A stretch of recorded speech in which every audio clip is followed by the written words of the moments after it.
Did you know that one of the greatest philosophers of all time thought democracy was a terrible idea? Discover why Socrates believed letting just anyone vote in an election could lead to disaster. Democracy, the shiny beacon of civilization. Ancient Athens, the cradle of democratic values and home of the world's most picturesque ruins. Who doesn't love a good ruin, right? Especially when you're a politician desperate for a photo op. But here's a plot twist. Straight out of a Greek tragedy. One of Athens' greatest minds, Socrates, wasn't exactly a fan of this whole democracy thing. Shocking, I know. Why, you ask? Well, buckle up and let's dive into the philosophical gossip of ancient Greece. Welcome all patriotic Jamaicans. The movement continues. Make we get into it now? Let's kick it off.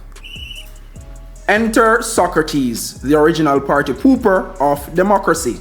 This guy had some serious beef with the way democracy was playing out in his beloved city. So what was Socrates' deal?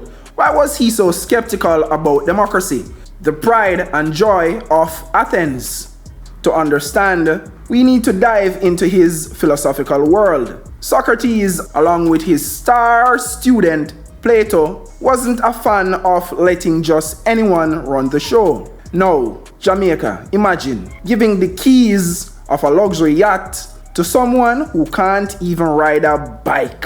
That's basically how they saw democracy. Plato's famous allegory of the ship paints the picture. A bunch of untrained, clueless folks trying to navigate a ship. Spoiler alert, it doesn't end well. Socrates thought governing should be left to those who actually know what they're doing. And voting, oh boy. Socrates had thoughts. He argued that voting should be a skill, like carpentry or surgery. You wouldn't let a random person perform open heart surgery, so why let them decide who runs the country? But Socrates wasn't just throwing shade for the sake of it. He envisioned a democracy where votes were cast by the informed, not the misinformed. An intellectual democracy, if you will. For Socrates, education was the bedrock of a functioning democracy. Without it, we risk turning democracy into a glorified popularity contest. So what does all this mean for us today? Socrates' skepticism is a reminder that democracy isn't just about casting a vote. It's about making an informed vote. It's about being engaged, educated, and thoughtful citizens. Who knew an ancient philosopher could still teach us a thing or two? Maybe he was onto something after all. Now, Jamaica, imagine. Picture this. Socrates, the OG philosopher, is having a chat with his buddy, Adamentus. Socrates asks, "Hey, Adamentus, if you are about to sail across the sea, who would you want to steer the ship? Just anyone or someone who actually knows a thing or two about sailing?" Adamentus replies, the sailor, duh.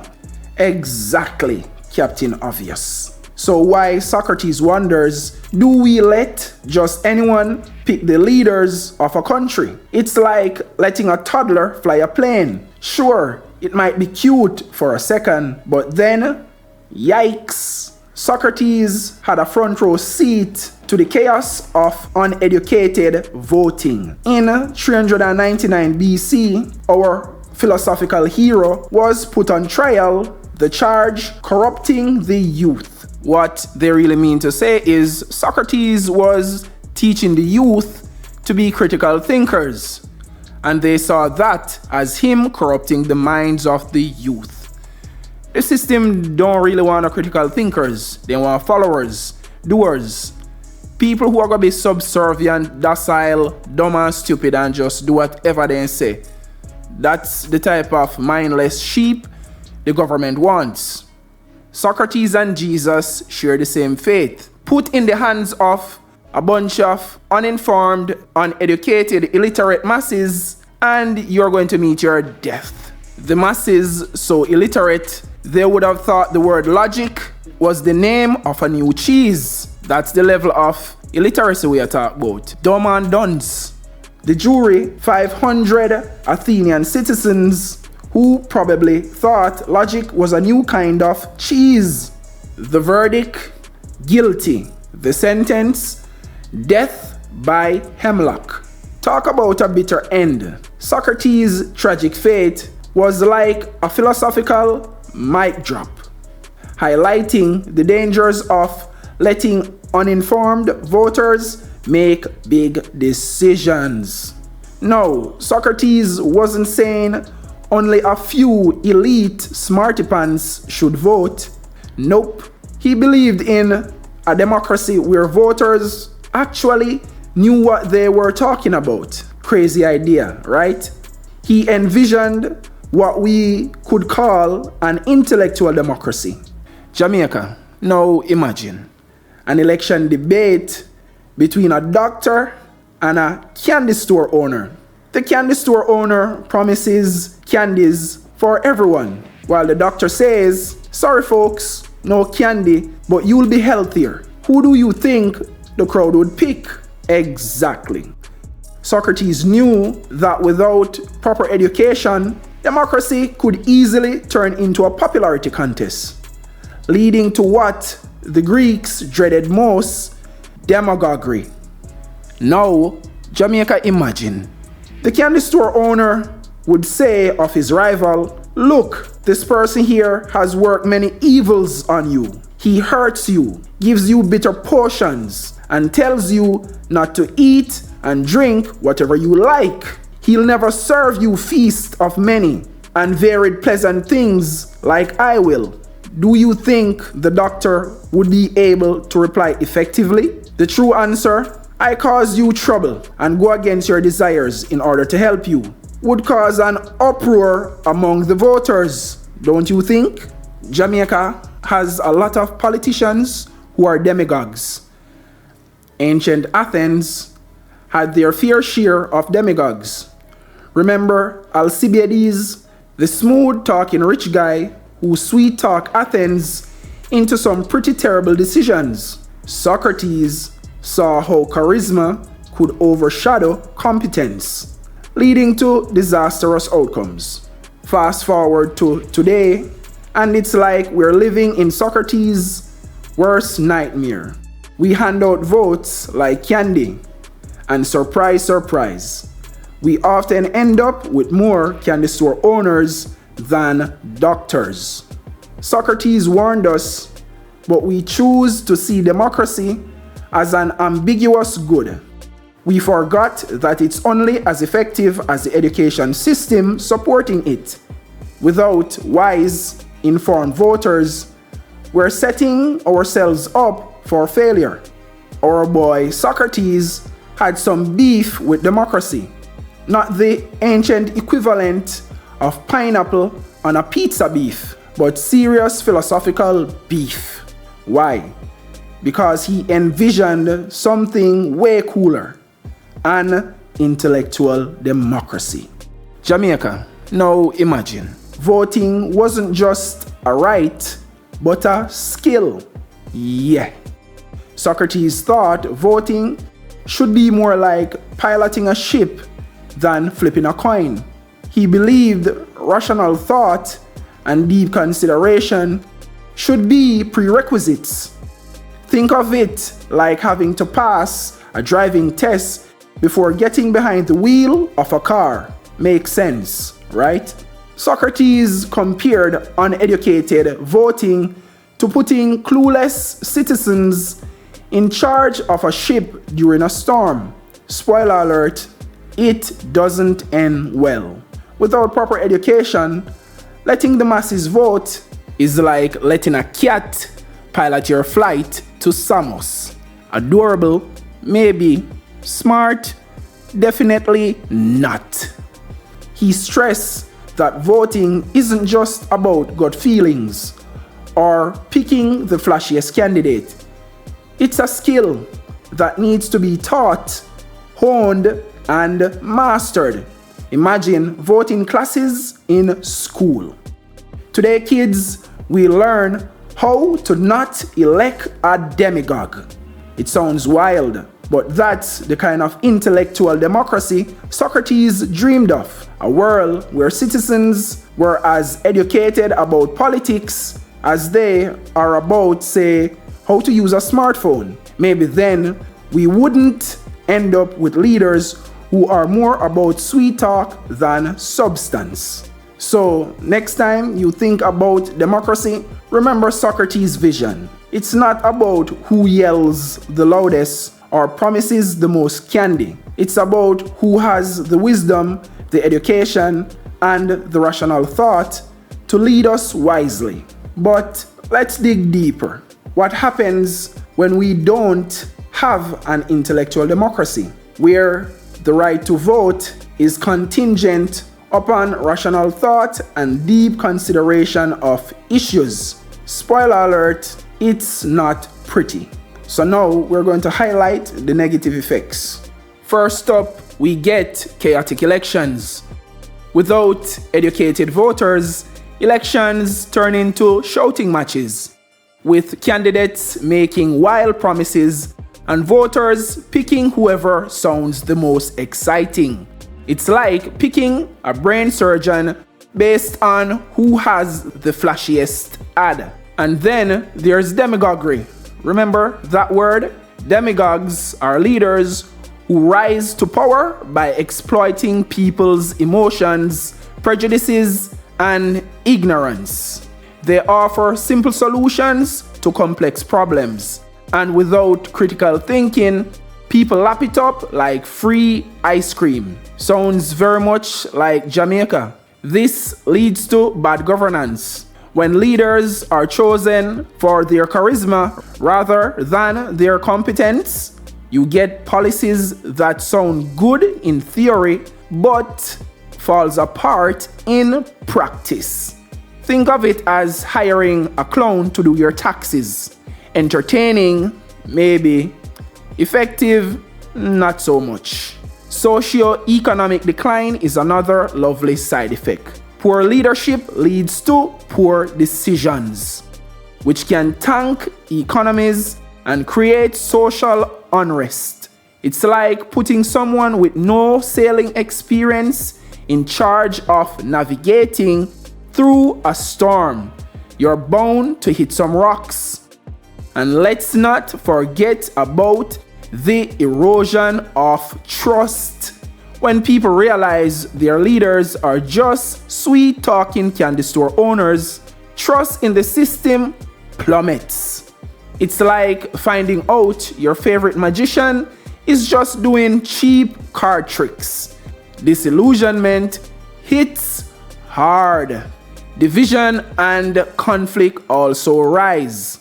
Uninformed voters can easily be manipulated to turn against each other. Demagogues thrive on creating enemies, leading to a society that's more divided and less cooperative. It's like a family dinner where everyone's yelling and nobody's listening. Who remember the 1980s general election in Jamaica? Yes, that's the perfect example of people or the uneducated masses being influenced by a demagogue. So what's the takeaway? Without an intellectual democracy, we're left with chaos, demagoguery, bad governance, economic decline, mistrust, and division. So what are the benefits of this intellectual democracy? First up, we get better governance. Educated voters are more likely to elect leaders who are competent and have the best interests of society at heart, rather than those who just make empty promises. Next, social stability. When voters understand the issues and the implications of their choices, they are less susceptible to the divisive rhetoric of demagogues. This leads to a more harmonious and united society. An intellectual democracy also promotes economic growth. Well-informed voters are more likely to support policies that are sustainable and beneficial in the long run, rather than those that offer short-term gains but long-term pain. We also get enhanced civic engagement. When people are educated about their political system, they are more likely to participate actively and responsibly in it. This creates a vibrant democratic process where ideas can be debated openly and constructively. Socrates' vision was for a democracy where wisdom and knowledge were the foundations of decision-making.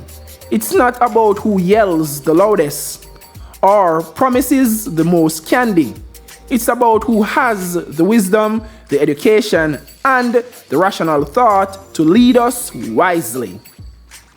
Here are some questions people might have about the idea of an intellectual democracy, along with answers that align with Socrates' philosophy. 1. Why should voting require education? Isn't democracy about everyone having a say? Answer. Democracy is indeed about everyone having a voice, but Socrates argued that having a say should come with responsibility of making informed decisions. Just like you wouldn't just trust a random person to perform surgery without proper training, voting without understanding the issues can lead to poor choices and governance. Education ensures that voters can critically evaluate candidates and policies, leading to more effective and just leadership. 2. Isn't requiring education for voting elitist? Answer. Not necessarily. Socrates' vision of an intellectual democracy isn't about excluding people based on their background, but rather about ensuring that everyone has the knowledge needed to make sound decisions. It's about empowering all citizens with the education they need to participate meaningfully in democracy, leveling the playing field and preventing manipulation by charismatic but unqualified leaders. 3. What's the harm in letting everyone vote, regardless of their education? Answer. When people vote without understanding the complexities of the issues, they can be easily swayed by demagogues who promise simple solutions to complex problems. This can lead to the election of leaders who are more interested in gaining power than in serving the public good. The result is often poor governance, economic decline, and social unrest, as seen historically and in contemporary times. 4. How can we ensure that everyone gets the education needed to vote wisely? Answer. Implementing comprehensive civic education programs in schools and communities can help. These programs should focus on critical thinking, understanding political systems, and evaluating policies and candidates. Additionally, accessible adult education and public information campaigns can ensure that even those who are out of the formal education system have opportunities to learn. 5. Aren't emotional appeals a legitimate part of politics? Answer. While emotions are naturally part of human decision-making, Socrates warned against relying solely on emotional appeals because they can overshadow rational thought. Demagogues exploit emotions to gain support without offering substantive solutions. A balanced approach where emotional appeals are coupled with rational, informed debate leads to more robust and effective democracy. 6. What are some examples of the negative impacts of uninformed voting? Answer.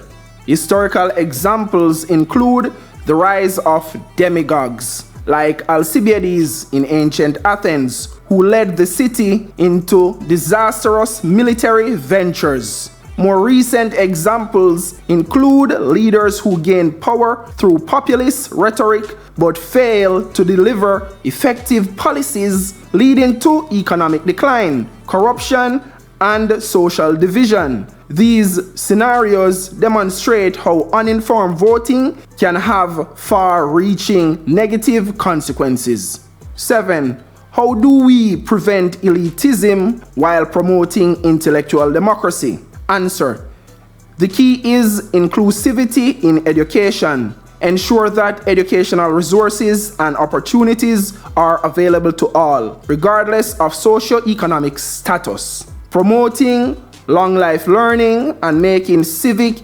education engaging and relevant can help bridge the gaps. The goal is to raise everyone's level of understanding, not to exclude anyone from the democratic process. 8. Can modern technology help in achieving an intellectual democracy? Answer: absolutely. Online courses, educational apps, and social media can be powerful tools for spreading knowledge. However, it is crucial to ensure that these tools promote critical thinking and factual information rather than misinformation. Leveraging technology to provide accessible, high-quality civic education can empower more people to participate wisely in democracy. Thank you so much for watching. Don't forget to like, subscribe, and hit that bell icon for more deep dive into history and philosophy, with a twist of humor, of course.